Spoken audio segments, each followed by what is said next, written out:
Maal barbaada mucaan kun? Mobe, please let me know. Qalbii miti? Mobe. Eshi wanni barbaadu suuqii Maal barbaada? Baalla. Suuqiin galfadhaa akka namaatti suuqii galfadheetanii ittiin nagadadhee jiraadhaadha. Eeyyama qabaa eeyyama jireenyaa. Eeyyama baafatee. Eeyyama qabaa amman siin jedhe gaaffii. Wallaahi በጣም ነው ያሳዘነኝ። 500 ብሮ አኒፈቲን ከኔ ናፊም አንጌሚ ደንገደ ተበደረ ተርገደረ ወላሂ ማል በርባድ ቀልዲ ዲሳ በቃ ኤየማ ቀባ ኤየማ ጅሬኛ አይዲ ቀባ ማለ ኤየማ ወጂ ኤየማ ብራን ቀባ አይዲ ቢያ ከናት እንጅራቱ ነው ቀባ አብዲ ኦኬ ማል በርባድ ወላሂ ባየ ነገዲሲ ወረበል ቀባ አከ ኮነ የሚቀለድ እንጅሩ ዱባ ዱበቹም namni kun hundi jechuudha ዋዳ ijoolleen keenya aninu manaasa akka abdi waadaa gachisiiftamu baay'een keessan jechuudha. Isinii galee taphadhu.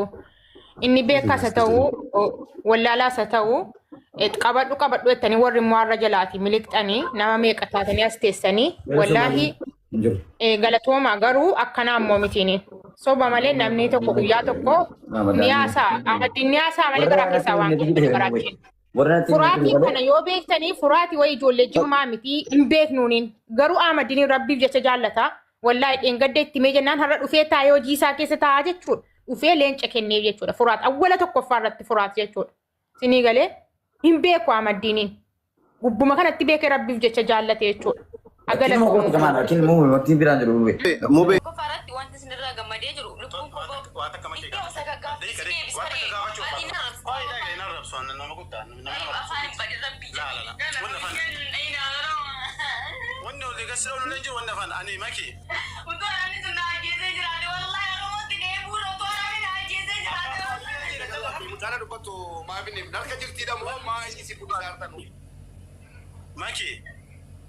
anis nama guddaa nama kabajaa qabu. Mucayyoo tana yoon gargaaree birriiti ya kiisiiti ya baaseen fide malee wal. Ani amma waan jeen qaba gaafii isin gamaan jeena. Si gaafachuun barbaada. Laa waan barbaadan gaafadha rakkoo ishee rakkoon qaba namaa hindi mushkila. Ani wantummaan ani fakkeenya ammaa akkana jettani jannaan mubaarak si wajjin hin ta'u jedhee ana gadi buuftee mubaarakiin seesiftee teessiftuuf maali? Aniif mubaarak maali inni?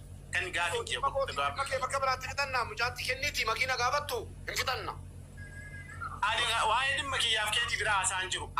Uummati kiyya Oromoo tokkoffaa irratti warra hojiin callaqamaa turtanis galatooma lubbuudhaan hafeen jira. Ani amma yoonaatti isa lubbuudhaan hafeen gammadaara malee waan irra ga'ee dhiifatee lubbuudhaan bu'uu qofatti hin gammadee jira. Naa jiraadhaa isiniin jaalladhaa itti haasuudhaan gaaffii keessan immoo narra ga'ees narra ga'uu dhiises lubbuudhumaan hafeen jira. Miikanumatti alhamdulillah jedha.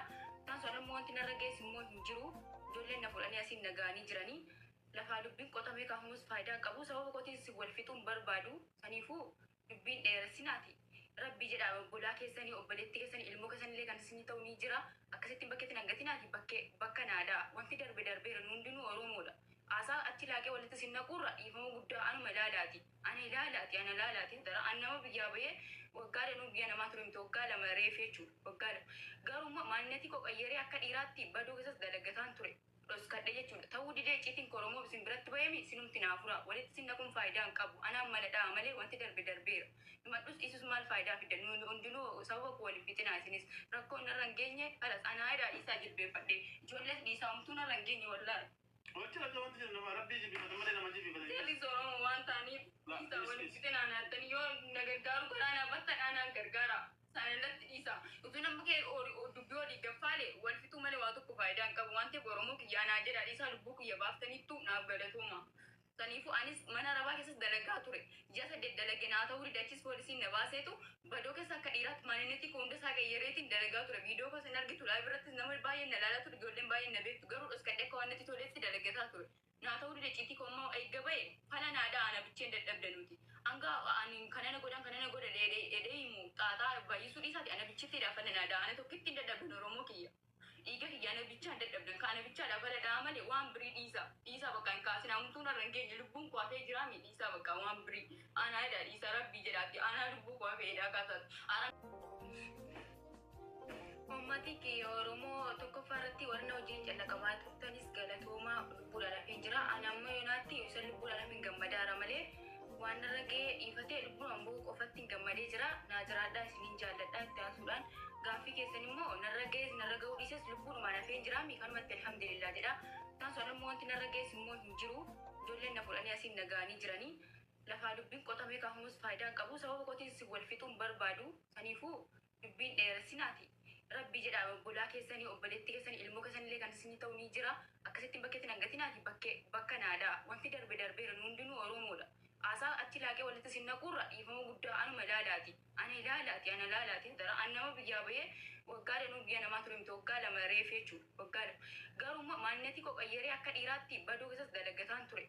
Dhoskadhe jechuudha. Ta'uu didee icciitiin Oromoo isin biratti bahemi sinumti naafura. Walitti sin naquun faayidaa hin qabu. Anaan maladhaa malee wanti darbe darbeera. Dhumadhus dhiisus maal faayidaa fidda?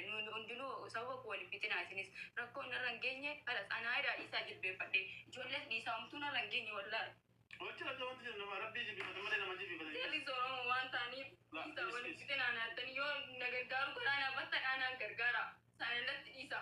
Utuu nama kee dubbii olii gaffaale wal fixuu malee waa tokko faayidaa hin qabu. Waan ta'eef Oromoo kiyyaanaa jedha dhiisaa lubbuu kiyya baaftaniittu naaf galatooma. Saniifuu anis mana rabaa keessas dalagaa ture. Ji'a 8 dalage naa ta'uu didachis poolisiin na baaseetu badoo keessa akka dhiiraatti maaninnetti hunda isaa qayyareetiin dalagaa ture. Viidiyoo kos hin argitu laayii birattis nama baay'een na laalaa ture. Ijoolleen baay'een na beektu garuu dhoskadhee akka waan natti toleetti dalagataa ture. Naa ta'uu didachiitii koommoo eegga ba'e fala naadhaa ana bicheen dadhabda nuti. Anga ani kanana godha dheedhee himu xaaxaa baay'isuu dhiisaati ana bichitti dhaafana naadhaa ana tokkitti hin dadhabdan Oromoo kiyya. Dhiiga kiyya ana bichaan dadhabdan ka ana bichaadhaa bala dhaa malee waan birii dhiisa bakka hin kaasin hamtuun irra hin geenye lubbuun kuwaafee jiraami dhiisa bakka waan birii anaa edhaa dhiisa rabbii jedhaatti anaa lubbuu kuwaafee edhaa kaasaatu aramni billaan itti fudhatee argaa turtanii isan afee jira naaf galatuma warra dukka canna qabtan anaaf